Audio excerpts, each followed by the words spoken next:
বিথি রাজুরে খাইছে খাইছে আমার খড়ি গেছে নষ্ট হয়ে গেল। আব্বা আব্বা আব্বা পার বলা শিখা আব্বা আমি তো তোমার জান্নাতে যাওয়ার ব্যবস্থা করে আইছি। আব্বা জান্নাত তো ভালো জিনিস, কেমন তুমি কেমন আল্লাহ?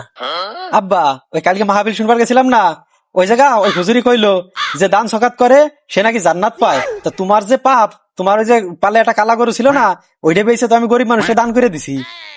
ওরে হারামি বাচ্চা করছে কি আমারে? এই তোর কোন হুজুর এইটা সেইছে? কালকে ওই হুজুর হাজির করবি আর আমার গরু, আমি তুই আমার গরু বেশি জান্নাত কেন আসছিস? কালকে দিনই তো জানি ভাই 10টার ভিতরে আর ওই হুজুর রাজি করবি। কোন ওয়াজিস আমি দেখো। শালা সুত মারানি সাল, আগে একবার গরু বেচে জুয়ে খেলাইছি তাতেও দোষ, আর এইবার গরু বেচে গরিব দুঃখীরে দান করে ওনার জন্য জান্নাত কিনছি তাতেও দোষ। তাই আমি কোন দিক যাবো? আরে আমার 15-16টা ছেলে মেয়ে, ওই সুতকা ছেলের মাইছে আমার সবসময় খাই ভাইছে, সুতকা ছেলে আমার গরু পালন গরু বেঁচে আমার জান্নাত কিনে আনছে।